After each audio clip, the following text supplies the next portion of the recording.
in case people aren't here. So we are recording at this point. Okay, so I learned something about the Beatles today. This is a complete side note. John Lennon was, I guess, assassinated either yesterday or maybe today, but I was reading about it and I guess I didn't know the details. I am a big Beatles fan, but didn't know that part. Ma, I'm going to put this presentation link again, share it out in the chat. So if you want to jump on there, it will help tremendously. And actually, I'll throw in the chat the links as well as we go. Okay, so Google Forms has gone through a couple updates lately, so I wanted to make sure I cover some of that. And then we are also going to cover just some unique things that we've seen teachers use them as over the years, really. So I'm Nick Williams. You can email me because I'm just reply to one of the many emails I've sent out. But if you have any questions over Google Forms, let me know. The goal is to learn kind of the three functions that I categorize them as. One is just the survey tool. Two is a quiz, which is an old feature, but they've added some new parts to it. And then some alternative ways you can use it. So choose your own adventure or breakout box or breakout edu virtually. So there's some things that you can do engagement-wise to get kids involved. And then if you're really interested, we can talk about data analytics, but we'll do that if we have time here. Okay, so the initial purpose of this tool from Google is as a survey. So if you're on this page, if you click the survey image on the right or just look in the comments, there is a link to a survey. So I'm going to have you fill that out and then I'll just show you some quick tips about what it looks like. And here is the link. I'm going to drop it in the chat. Survey link.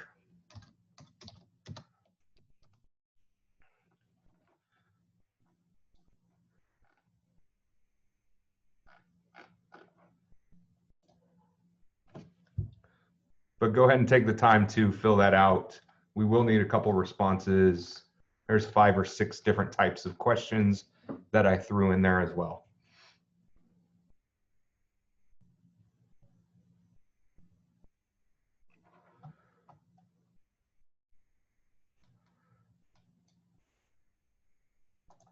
I'm going to throw the presentation link out one more time in the chat as well.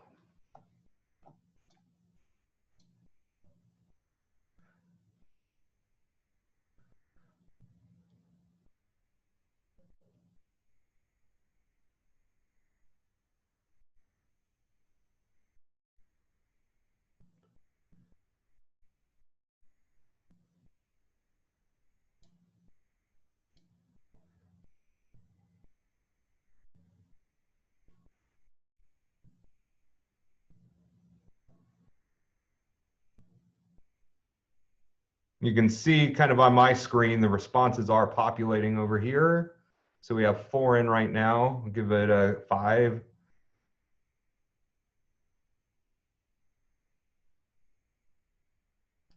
Okay. So on a survey tool, there are lots and lots of settings, and I have some other pieces in here of uses for it, but also just kind of the themes there. But just kind of what we've seen teachers use it for is reflection. So if you need a platform for students to journal or write what they learned, or just a digital exit ticket, this is an easy way to do it. You can get information on anybody really, but students, staff, for just kind of that interest survey or how they're doing. It could be an informal or formal check-in. That can be used with the quiz mode, which we'll go over next, but you could also just get a basic check besides using like a Kahoot or a game that you can use. A poll, checklists, rubrics can be set up in this as well. It has kind of grid options or a sign-up sheet. So those are kind of some of the tools that we've seen used in it. So when you're in a Google form, there are themes, and that's kind of a nice part. So this is a custom one. So I'm going back to the Beatles one that you guys just took. The themes are up on the top right. So you have the artist paint. I don't know what that's called, but you have that icon up here that will give you theme options. And essentially you can upload a theme like this or just choose a color. But there are several options that they give you that are pretty nice. So if I take off that header image, I can choose an image, and it has all of these already kind of loaded in here for all sorts of occasions. Some actually will even move, like that guy's shooting a basket. So there are quite a few decent ones in here. Or you can upload, and that's what I did with that Beatles one. Oh, that's going to be interesting. So this is just dragging photos from your computer into here. That's one I use for a game. But do know that it is a long box that it's looking for. You can look up the dimensions of that image on Google, and it'll tell you.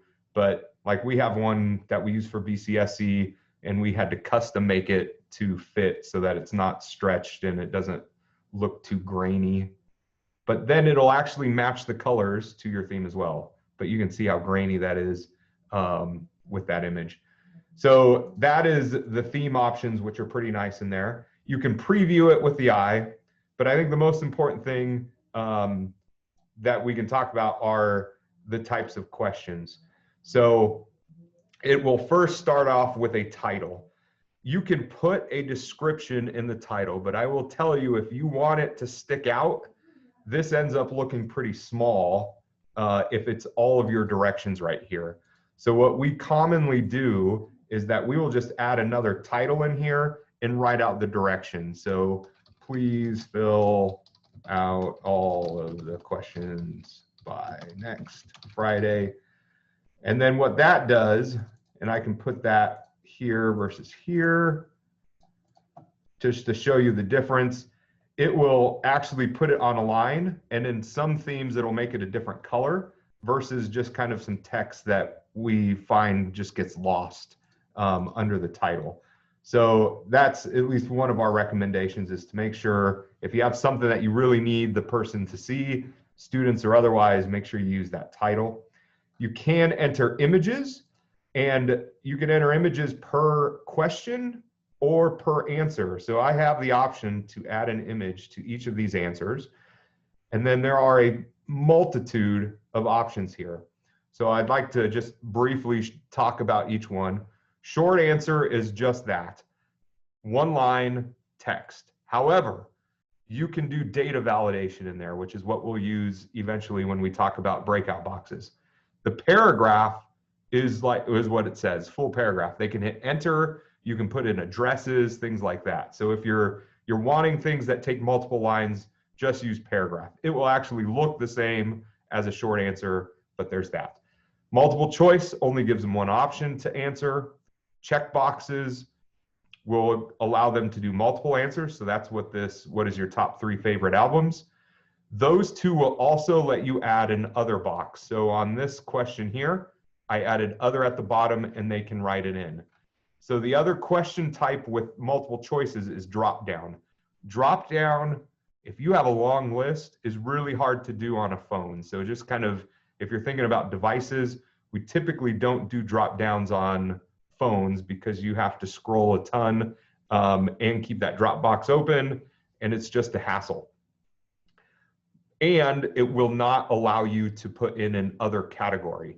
So if that other category is important, it has to be a multiple choice or checkbox. You can do a file upload. So if you want them to upload a PDF or a resume or an assignment, just do that file upload, and it'll give them the option to do so.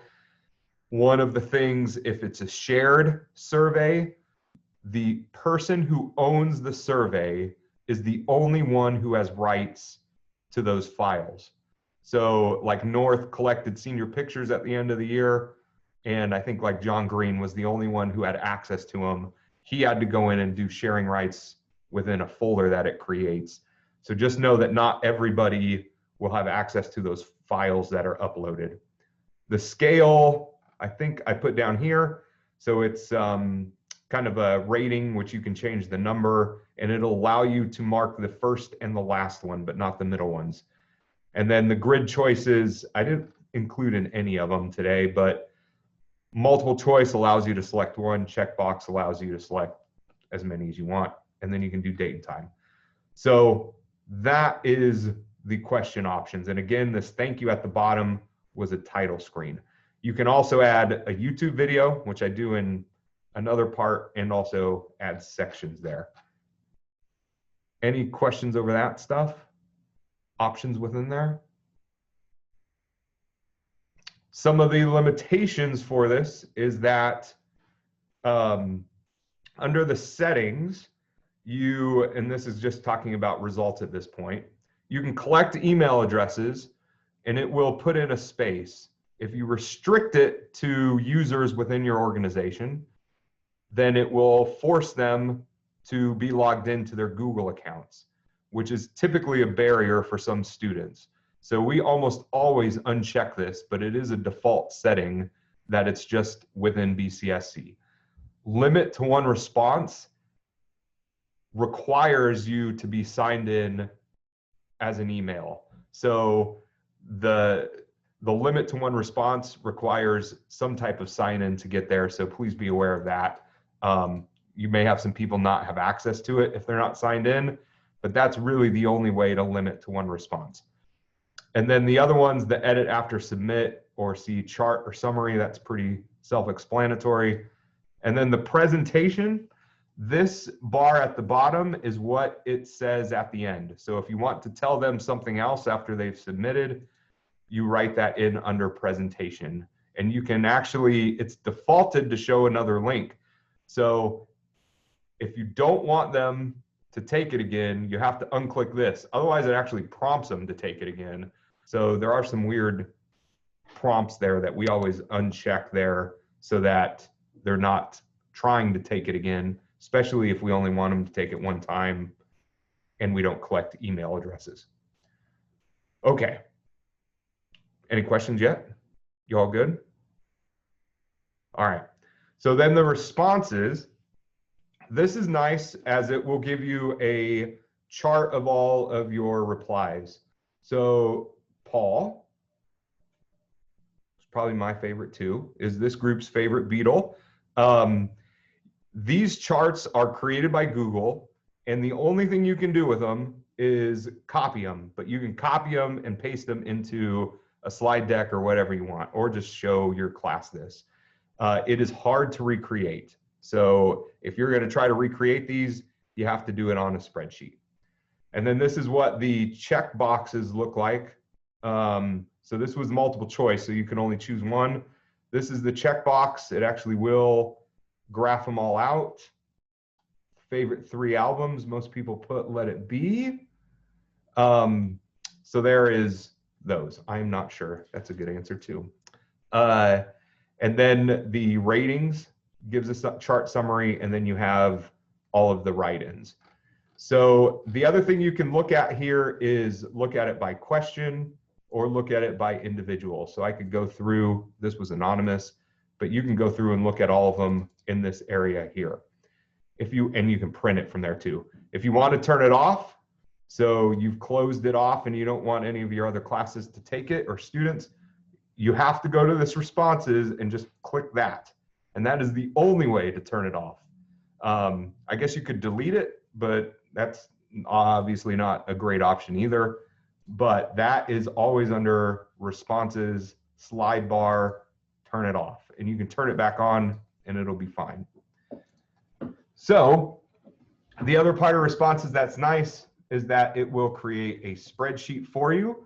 The spreadsheet is created per line item or question that you ask. So it will always put a timestamp, and then it will just make a line per question and put those in. If you change the survey after you've given the first one, it will update it, but then there'll just be some blanks. If you, let's say, what's your name as a question, then you will get every answer exactly how it's written in the survey. So if you're wanting it for information, we almost always have a different question for last name and then first name so that we can sort it better, because otherwise you get kind of a mess of what it is. Or what school do you go to, or your teacher name. If you don't give them options and make that a write-in, just know your data is going to reflect that. So, you know, can't tell you how many different ways Mount Healthy is spelled out or not spelled out, or with a period or with a space or whatever else. That all will put in different results if you're trying to analyze in a Google Sheet. So try to think about how you want the data to manipulate when you're creating the survey, if you're going to do some big calculations on that. Names are typically the one that takes the longest to kind of settle out from there. And if it collects email, it will automatically be in B.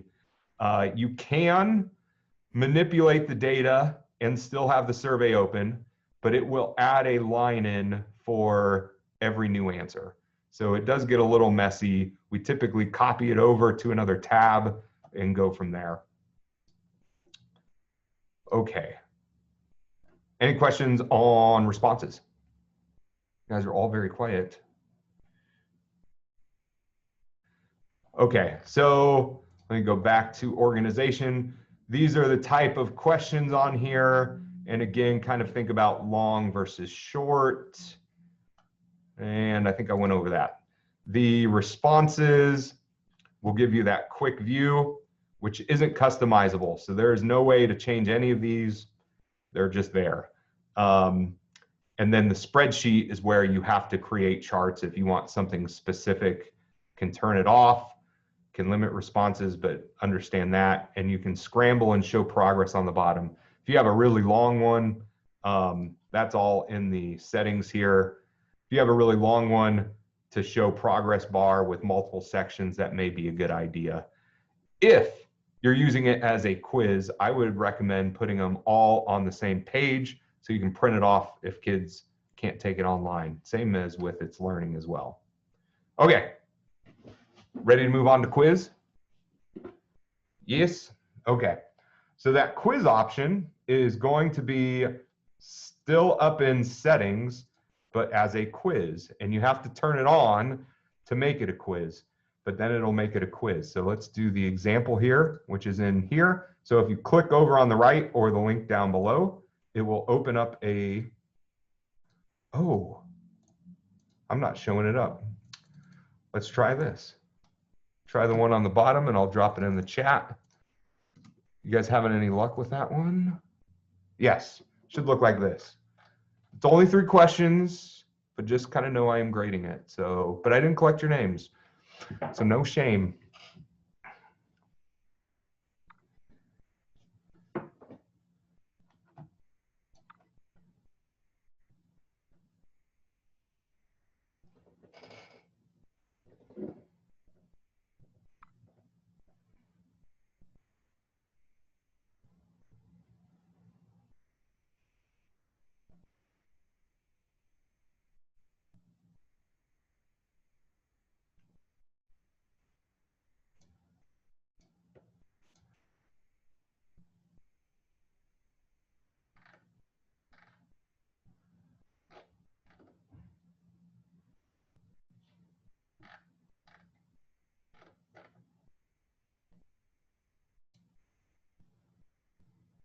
All right, so as we're getting responses in here, if you can look at the responses, you can see it'll give you more data based on the quiz, and it'll give you points scored.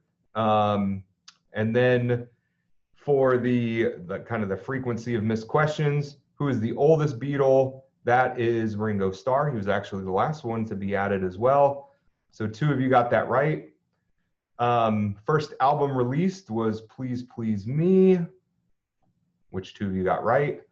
And then what song is most covered? It is Let It Be, which has 6 responses. So when you make it a quiz, let me go to the quizzes here. You have to do the slide bar there. There is a lock mode, which actually works pretty well on Chromebooks and in desktops. We've had a few kids call in where it's locked up their whole computer and they have to restart it, but for the most part, we've seen pretty good success. So I wanted to show you what it looks like. The lock mode option is on that screen, but this is what the kid sees. So there will be a little pop-up that says test of test mode, or it's, sorry, that was a sample. So it'll say your title of your quiz in test mode, and then just says, once you're in, and you can't get out, but it's only in Chrome. So in a Windows machine, they could get on Edge or Explorer or have their phones out, obviously.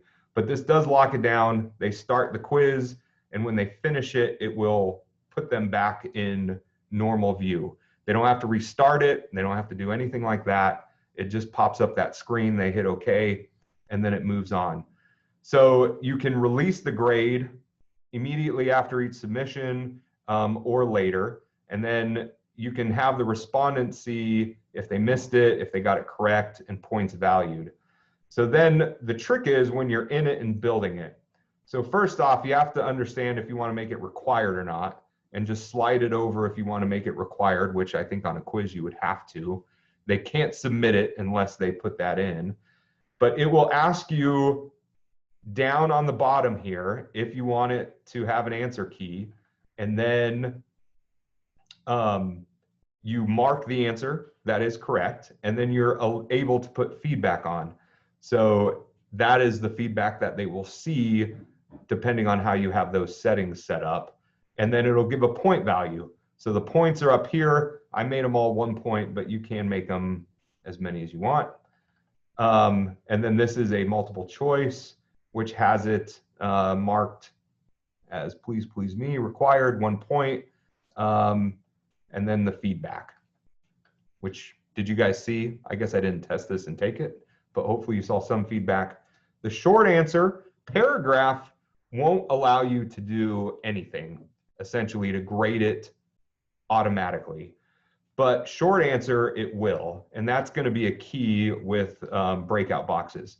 So you can put in the answer that it's looking for, and then that would be let it be versus 1 point, mark all other answers incorrect. You may have to play with that a little bit to see kind of how it's doing the word search, but that's kind of how that piece is done. So I could add a question here, and it could be paragraph, but I can put a point value to it, but I can't add in any essential, like that it's going to automatically check. I can put feedback, but that's about all it allows you to do. So just kind of know that some of these aren't going to have places for you to mark the correct answer. So this is a example. Option 1, 2, 3. Woo, that's the same. So then I could put in the answer key and mark the one that is correct, and then make it however many points you want, make it required, and then it's essentially done. But it still creates a spreadsheet which will have the scores for the kids on there. So this is a decent way to do quizzes. The lockdown browser is pretty nice. That was just added a few weeks ago, actually. And again, we've seen pretty good results with it, with our testing and everything else on the back end. Nick, I was just going to add something for the let it be question. One thing that you can do too is put multiple options for if you're not sure on the, will they capitalize every word of the song? Will they not? And so you can put in different ones because, okay, this is the perfectionist in me. I had put let it be, but I put them all uppercase, but it counted it wrong. Oh, because okay. Because in the answer choice, it had it as a lowercase. And so, but you can put multiple variations in there for what you think that, and it would count then any of those. Okay, that's good to know. That So when we talk about breakout boxes, it almost does like a keyword search within the response. So that's good to know. So those are yeah. all acceptable then, it was what you're saying. So you can actually put multiple, if there's a question like that where you think, okay, what's going to happen with capitalization Yep. with the kids? Will they know? You can put multiple variations of the same Okay. answer. And then if they get any of those variations, they'll get it correct. Perfect. Yep. Thank you. Uh-huh. And that would just be right here. So I've added a couple variations of let it be there that I did not do before. So that's why some of you may have got it counted wrong. Thank you. All right. Any other questions or comments on quizzes? Okay. So just for time's sake, I just want to show you how to do the other ones. Can I So have a question? go ahead. If like math, we want to graph, how did we do this one? On graphs, you could do a file upload, Okay. or put options in there. You can put images within the questions. But the student cannot Correct. draw the graph. Right. Download the picture, let them choose which one is the right answer, right? They cannot draw. Correct. That Okay. is correct. Got it. Thank you. File upload would be the only way to do that, and then you'd have to grade it manually anyways, Okay. from what I'm thinking about. Yes. Okay, so some other things we've seen forms used is a kind of a breakout room, choose your own adventure based off of, so how they answer, you can change what section they go to, but these obviously take a little bit of work to set up. Project work log, reflections, other things from there. So I'll show you how to do a breakout box real quick. And I do have an example in here, but I'm not going to have you take it right now just because of time. I'll throw it in the link here. So to do a breakout box, you have to do a required questions, and then they have to be short answer. So all of these are going to be short answers. And if I type in a 4-digit code, and this is a 5-digit key code, and I hit next, it will provide feedback that I typed in of whether it's correct or not. When they actually get the correct answer there, it will let them go to the next one, which I usually put as congratulations, you're done. But how you set that up, except for this one, I made multiple sections, is it's not a quiz. It's just a regular form. Put in a question with whatever lock you want or however you want to set it up. You can be as creative as you want. But then under this 3 dots by the required, only in short answer, there is response validation. So the response validation will say what you want that answer to be. So in here, the number kind of can be, if it's a number, you have options to be equal to be between. And most of the time for these, we do number equal to. So then you just type in that 4-digit code that you want, and then they can enter that in and then answer it. And then for the words, this is the validation that's already set up there. You have text, but unlike the quiz, these are your only options. Contains, doesn't contain, and then you have to put in the word. And then you can put the feedback in there, the sorry, better luck next time, or whatever you want. So in this case, I would say added a section, and then you can continue to the next section. You have a couple options there after you've completed a section. So this is how you do a choose your own adventure.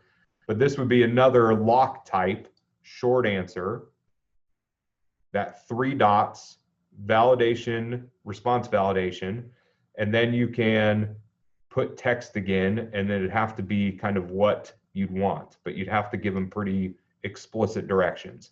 And then again, once they put it in right, it will let them go on to the next section or however you want it, and then they unlock it. So the whole key here is short answer text, short answer answers that you have them required, response validation, ooh, keep cutting that one off, and then you can pick out the number or text. I haven't seen many people use length or regular expression, but that is an option. And then you have those options within numbers and text to put it in and then give them a feedback of better luck next time. They only get this feedback if they're wrong, so be aware of that too. And they only will know once they hit submit. So once they hit submit and it takes it, then you're kind of, they've passed. And then again, kind of thinking about a choose your own adventure, you can kind of jump around based on questions that they've answered to different sections and have it be as many sections as you want. Those get pretty complex though, but I've seen some good use of that. So we are out of time. So within this, Brenny has a ton of resources that I linked on here. Some of them already have some created breakout boxes that you guys can use and just create copies of in forms. But if you ever have any questions, feel free to reach out and we should be able to at least help you set up something or at least answer questions on how to set up. Any questions before we head out here? All right.